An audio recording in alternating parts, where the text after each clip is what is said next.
খাওয়াচ্ছ, সে কেউ বলছে 300টা খেতে পারি, কেউ বলছে 200টা খেতে পারি, কেউ বলছে রাজুকেই খেয়ে নেবো। এগুলো কোনো কথা? আর এদের হলো কিছুদিন আগে তোমার এখানে দেখছিলাম পরোটা চ্যালেঞ্জ করতে এসেছিল, ওই যে ওই মোটামোটাগুলো। এই দেখো আমি একটা কথা বলছি, এই কিছু ক্রিয়েটার কিংবা কিছু সংখ্যক মানুষ আছে এরকম দুটো আবাল ছেলে, আমি ডাইরেক্ট বলছি অন ক্যামেরায়, কিছু আবাল ছেলেদের নিয়ে কিছু দোকানে আসে, আমার 14 বছরের ব্যবসাকে ওরা ক্ষতি করছে। ওই আবালগুলো দুটো পরোটাকে কোথাও বলছে হাগা হচ্ছে, কোথাও বলছে মোতা হচ্ছে, কোথাও বলছে পেট এরকম ঢাকের মতো, মানে তোমার বদনাম করতে আসছে। সভ্য ছেলে, এরপর থেকে আসলে আমি থাবা মারবো, তাতে আমার সোশ্যাল মিডিয়ায় যা হবে হবে। মানে তোমার বদনাম করছে? আমার বলতে না, প্রত্যেকটা দোকানে যাচ্ছে, রিভিউ নিচ্ছে, ওরা আনডাইরেক্টলি বাড়ি গিয়ে এরকম বলছে যে উজ্জ্বলদার বিরিয়ানি খানি আমার পেট ব্যথা হয়েছে, রাজুদার তোরা আসছিস কেন খেতে? এগুলো আসছি না, এগুলো এদের তৈরি করছে। আচ্ছা, একদিন 2 দিন একটা মিলিয়ন মেরে দিয়েছে, ব্যাস ওরা যাচ্ছে এখানকারই, ওসব চলে। আজকে 12 বছর ধরে আমার কেউ বদনাম করতে পারছিনি, ওরা আমার একটা 5 বছরের ছেলে হয়েছে, এখান থেকে পড়াই ওখানে গিয়ে বলছে আমার হাগা বন্ধ হয়ে গেছে। এটা সভ্যতার মধ্যে পড়ে এটা। তো সোশ্যাল মিডিয়া কিন্তু ভিডিওটা খুব ঘুরছে, তো তুমি লাস্ট কি বলতে চাও তাদের উদ্দেশ্যে যারা এসব বদনাম করে? ওরা আমার না না, তুমি এটা বলো অন ক্যামেরা, যখন বলছো অন ক্যামেরা এটা বলো, তোমার সঙ্গে তো দীর্ঘদিনে আমার পরিচয়, আমরা একই জায়গার ছেলে, মানে হয়তো এই পাড়া আর ওই পাড়া, কোনোদিন আমি কন্ট্রোভার্সি ভিডিও তোমার এখানে করে গেছি?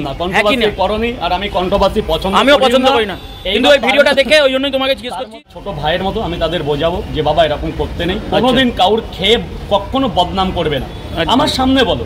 তোমার প্রবলেম হতেই পারে, আমি বলছি না এটা সোনার তৈরি, এটা আমারও মা বাবা ভাই ওয়াইফটা তৈরি, অন ক্যামেরা না, পিছনে বলো না।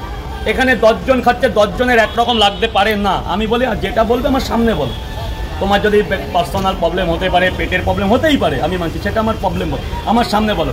তুমি পরোটা খাওয়ার পর ঘি খেলে না মাছ খেলে কি মাংস খেলে তুমি বাড়ি গিয়ে বলছো আমার এটা হয়েছে, যেহেতু এখন সোশ্যাল মিডিয়া সবাই দেখছে, তোমার সমস্যা হলে আমার সামনে বলো। আর তোমরা ওই যে দুটো ছেলে, তোমরা বয়সে আমার চাইতে অনেক ছোট, ওই রিভিউ দেওয়ার বয়স তোমাদের এখনো হয়নি, লোকের পাল্লাই পড়ো না, জীবনটাকে নিজে গড়ো। সোশ্যাল মিডিয়া কিছুই না, চলে গেলে একদম নিচেটা ফাঁকা হয়ে যাবে। ভাই হাত জোর করছি, বাবা মার ছেলে, পড়াশুনো করো, একটা জায়গায় যাও, এটাই ভালো। এইসব জগৎ, আমরা অত্যন্ত গরিব ঘরের ছেলে, আমরা পাচ্ছি না। আমি আজও বলছি সোশ্যাল মিডিয়া নোংরা, যেমনটা ভালো তেমনটা নোংরা, কিন্তু তোমরা এসো না।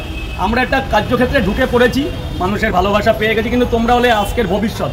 পড়াশুনো করো, বাবা মার মুখ উজ্জ্বল করো, নিজেকে প্রতিষ্ঠিত করো, নিজেকে নিজের মতো তৈরি করো, এতে আরও বাহবা পাবে একটা সময়। কিন্তু একজন হয়তো 10 জন, তাহলে কিন্তু যখন আমি পড়েছিলাম উলঙ্গ রাজা বলে একটা ছিল, উলঙ্গ রাজা, সে রাজামশাইকে কিন্তু সব বাচ্চারা মানে সবাই ভয়তে বলতো যে বাহবা দিত, যে রাজামশাই নাকি খুব মানে ভালো। যাই হোক, তোমরা হয়তো অনেকে পড়েছো, কিন্তু একটা বাচ্চাই বলে বেরোছিল যে রাজামশাই আপনি কিন্তু উলঙ্গ, সেই উলঙ্গ রাজাটা কিন্তু মাধ্যমিকে ছিল আমাদের। আচ্ছা, এটা তো তুমি নেগেটিভ ভাবে বললে, মানে যারা নেগেটিভ কন্টেন্ট করে, আর যারা ভালো কন্টেন্ট করে তাদের উদ্দেশ্যে এরকম ছেলেদের এনো না, এরা এটা হচ্ছে আমাদের যারা ভালো কন্টেন্ট করে তাদের কি ভালো কন্টেন্ট বলছি, এরকম ছেলেদের এনো না, এরকম এরা এখন পড়াশোনার টাইম, তুমি একটা ছেলে তোমরা আসো, কিন্তু তোমরা এদের এনো না, এদের জীবনটাকে খেও না, আমরা তো শেষ। তো ভিউয়ার্সের উদ্দেশ্যে কি বলবো? ভিউয়ারদের উদ্দেশ্যে, ভিউয়ার আমার কাছে অল ইজ ওয়েল, আগেও ভালো ছিল, এখনো ভালো আছে, উপরে গড আছে, উপরে ভগবান যতদিন, আমার এই কাজকুমার ততদিন, আমার ভালোবাসা কেউ ফেলতে পারবে না। অনেকেই চেষ্টা করছে কিন্তু পারবে না।